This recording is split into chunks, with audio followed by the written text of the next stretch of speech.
Je suis avec Motse Akanati qui va nous parler de sa vocation de styliste. Bonjour Motse. Bonjour. Alors, est-ce que vous pouvez vous présenter un petit peu pour nos auditeurs? Bah écoutez, je vais me présenter simplement. Je suis Motsia Kanati, je suis d'origine congolaise et je vis Mhm. en France. Voilà. D'accord. Donc, vous êtes assez connu dans le milieu chrétien.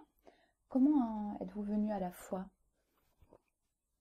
Comment je suis venue à la foi? C'est une très bonne question. Et en même temps, je dirais que c'est assez simple, hein. Vous savez, on croit toujours que c'est compliqué d'arriver à la foi parce qu'un jour, j'ai découvert la Bible et j'ai commencé à la lire. J'ai trouvé que ce que faisait Jésus était super. Et puis, je me suis, comment dire, il m'a fasciné Jésus. Mhm. Et donc, au fur et à mesure dans ma marche, dans la lecture et tout, je l'ai découvert. Et puis, je me suis dit pourquoi ne pas l'accepter. Et puis, je l'ai accepté comme mon sauveur et Seigneur. D'accord. Alors, parlez-nous un petit peu de votre enfance. Et à mon enfance, il s'est déroulé à Brazzaville, justement. Avant-hier, j'étais en train de penser à mon enfance. Je disais que j'ai eu la chance. En fin de compte, c'est pas de la chance, non. Je dis que j'ai eu la grâce Mhm. d'avoir une belle enfance. J'ai eu des parents qui m'ont aimé. Et c'était super. J'ai vécu dans un pays où il y avait plein de soleil, des gens aimants. Et Mhm. donc j'avais ma grand-mère. J'ai eu l'occasion de bénéficier aussi de la présence de mes tantes, de ma famille au grand complet. Mhm. Et donc voilà, j'ai passé une enfance superbe. D'accord. Et donc, dans le milieu dans lequel vous avez grandi, on était chrétien? Seule ma grand-mère était chrétienne pratiquante. D'accord. Et d'ailleurs, c'est elle qui m'a inscrite au catéchisme. Mes parents étaient, entre guillemets, chrétiens, mais ne pratiquaient pas du tout. Mais D'accord. par contre, ils n'étaient pas hostiles à tout ce qui était, qui parlait de la religion ou de Dieu. Voilà. D'accord. Donc vous êtes parti, vous avez quitté votre pays pour devenir styliste, hein. Vous aviez un petit peu à l'époque un caractère de feu, on va dire. Oui. Alors parlez-nous un petit peu de votre arrivée à Paris, de votre jeunesse à l'école de stylisme. Voilà, bah, en fin de compte, je suis arrivée assez jeune, à Mhm. 11 ans, ici à Paris. À l'époque, l'aéroport, c'était le Bourget. J'ai pas du tout aimé Paris parce que je suis arrivée en plein hiver. Et je me disais, oh, c'est ça Paris et tout. J'étais complètement j'étais désintéressée, hein, par rapport à ce que je voyais et tout. Mais au fur et à mesure, j'ai vu que c'était des gens sympas. À l'école, j'avais été bien accueillie et j'ai bien intégré, quoi. Et par la suite, donc, j'ai pu, après mon bac, je me suis inscrite à une école de stylisme. Et bien, c'est ce que je voulais faire. Voilà. Mhm. Et donc, ça s'est bien passé. Mais je veux dire, à l'époque, hein, bon, je reviens un peu en arrière parce que après le catéchisme, à un certain moment, à partir de 2 ans, je ne croyais plus. Mhm. Voilà. Et donc, il y a eu vraiment un froid entre moi et Dieu. Et Mhm. donc, c'est à l'âge de 24 ans que j'ai découvert Jésus-Christ, que j'ai fait ce pas de foi. Mais sinon, je veux dire que bon, même en étant déconnecté de Dieu, il était avec moi parce que quand je vois mon parcours, je me dis, mais c'est pas possible, comment j'ai pu passer toutes ces étapes? J'aurais pu mal finir, mais la main de Dieu était avec moi, quoi. Donc Mhm. voilà, quand je refais la rétrospective de ma vie, je vois que même quand je ne croyais pas en lui, il était là, quoi. Mhm. Et donc c'est pour ça que maintenant je me rattrape, hein. Mhm. J'essaie de lui être agréable autant que possible, voilà. D'accord. Et alors cette vocation de styliste, elle vous est venue tôt? Pas du tout, c'est justement, vous savez, quand nous, après le bac, il fallait faire quelque chose. Bon, les Mhm. autres s'inscrivaient à la fac, mais moi, je ne savais pas trop. Et à un moment, je me suis décidée, je me suis dit, bon, tiens, j'ai pas envie d'être journaliste, comme voulaient mes parents, j'ai pas envie d'être avocate, j'ai pas envie d'être laborantine, j'ai pas envie d'être ceci, cela. Bah, tout ce que je veux, c'est avoir un métier manuel où je peux vraiment m'exprimer, quoi. Être Mhm. mon propre chef, tu vois, travailler en freelance sans avoir une pression quelconque. Et je me suis dit un jour, ah ben, comment j'ai pensé tout de suite à Yves Saint-Laurent, c'est marrant, hein. Mhm. J'ai dit, mais comment il a pu en arriver là? Et j'ai commencé à faire des recherches. J'ai vu qu'il était passé par des écoles de stylisme. Et puis voilà, donc j'ai fait des recherches par le bottin, parce qu'à l'époque, Internet n'existait pas, hein. Mhm. Donc j'ai fait la recherche par le bottin, et puis j'ai trouvé la première école qui me semblait bonne, et je me suis inscrite. D'accord. Alors parlez-nous un petit peu de cette école. Bah, c'était une bonne école. À l'époque, bon, je savais pas du tout dessiner, hein. Mhm. Et donc, c'est eux qui m'ont appris à dessiner, c'est eux qui m'ont appris à faire la coupe. Et donc, c'est eux qui m'ont appris à coudre. Et puis, bon, par la suite, j'ai bénéficié aussi de l'assistante de ma tante qui était à Brazzaville quand je repartais et tout. Je voyais comment elle cousait. Et puis, ça m'a aidé aussi techniquement, quoi. Mhm.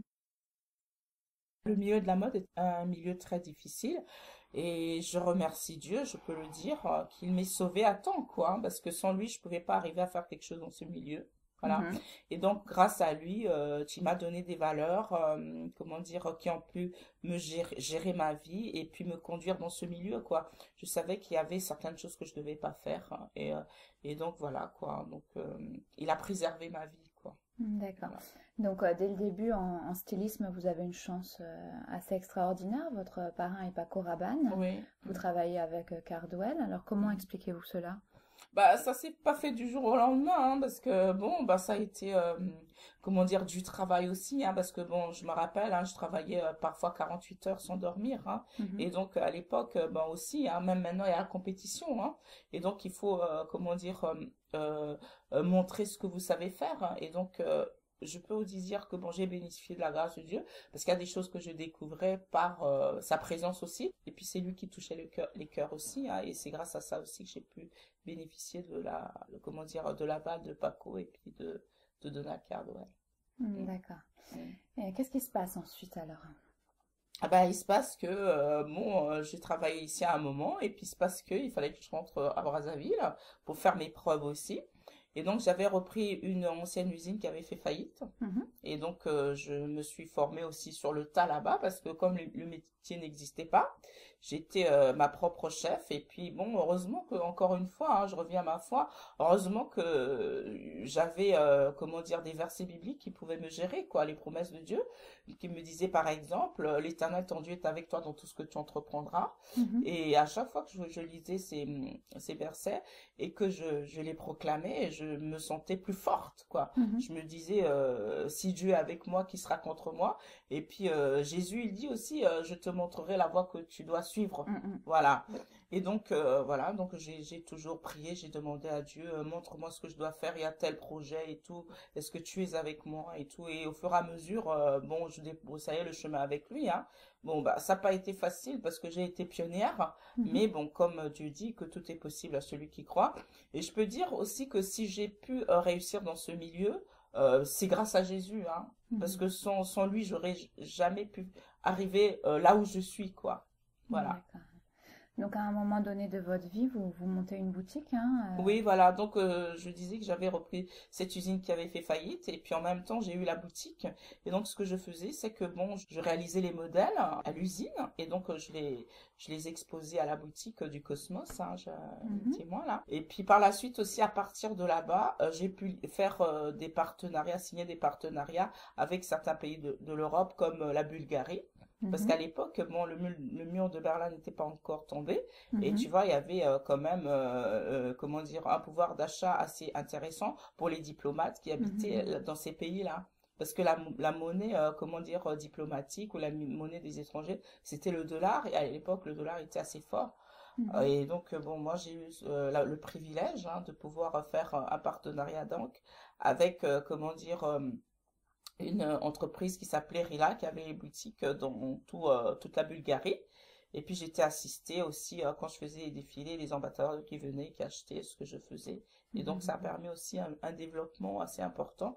Et ça, ça s'est étalé sur 3 ans, quoi. Mhm. D'accord. Et donc ça m'a beaucoup aidé. Et à partir de là-bas, j'ai pu, comment dire, aller dans d'autres pays, comment dire, faire aussi des défilés en Tunisie, en Italie et tout.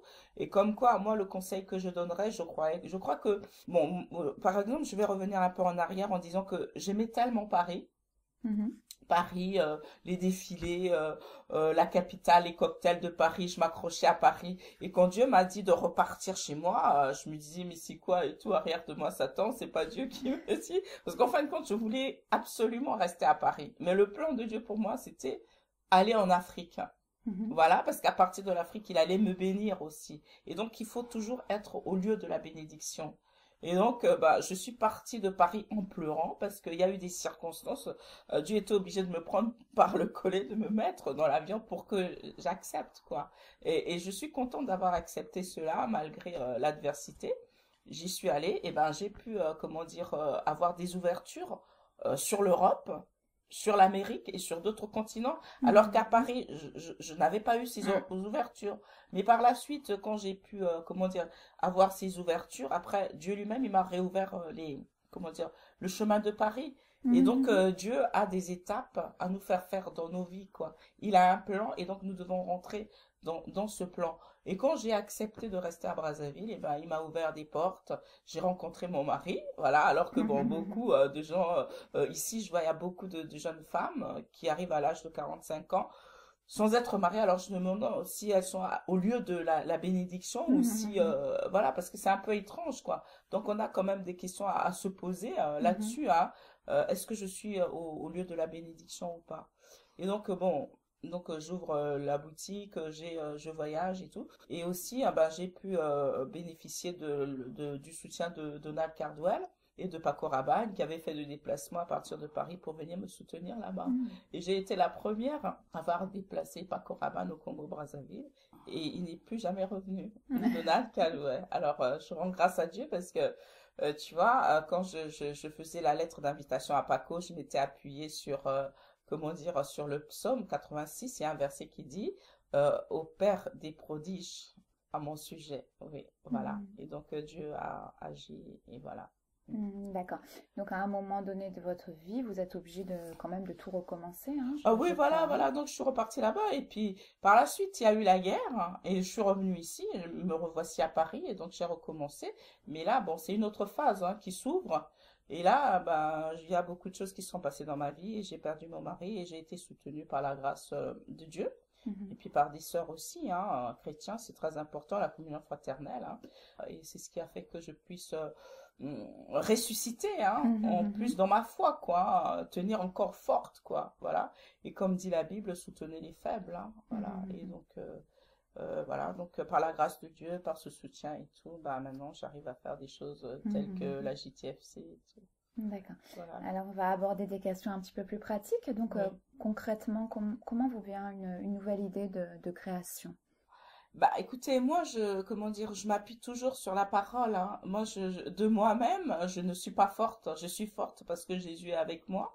Et donc, bon, moi, par exemple, je lis Exode 31. Et donc, Mhm, il y a le premier et le deuxième verset qui dit que je t'ai rendu capable de créer, de faire des inventions. Alors, à ce moment-là, je prie Dieu, je lui demande, voilà, bon, je veux faire telle chose et tout ça, donne-moi des idées. Et puis, bah, les idées viennent et puis je réalise des choses, quoi.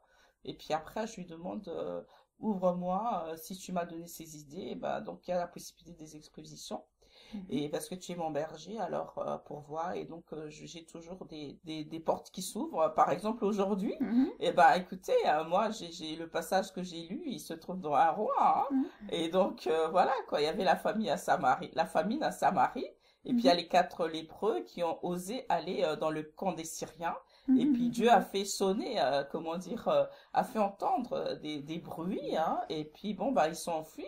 Et donc, les lépreux en plus sont parés du camp des Syriens et puis ils ont pu manger ce jour-là. Et donc, ils ont dit aujourd'hui, est une journée de bonnes nouvelles, quoi. Et donc, la journée d'aujourd'hui, pour moi, est une journée de bonnes nouvelles. mhm, Voilà, par mhm, rapport à ce passage que j'ai lu, quoi. Et donc, je m'appuie sur ce passage par rapport à cette journée, par rapport à cette semaine. mhm. Et je D'accord. m'attends de très bonnes nouvelles de la part de Dieu. Parce que sa parole ne sort jamais sans effet. C'est pas un hasard qu'on tombe sur des passages. Et donc, il faut s'en approprier pour aller loin. Voilà, Mhm, avec Dieu. d'accord. Alors, est-ce que vous avez des périodes à vide, comme tout artiste, l'angoisse du croquis blanc, ça existe? Pas tout à fait, hein. Moi, je peux dire que, bon, si je passe des moments à vide, parce qu'on est des êtres humains, hein, parce que parfois on peut décrocher aussi, hein. Mhm, On a envie de voir autre chose aussi.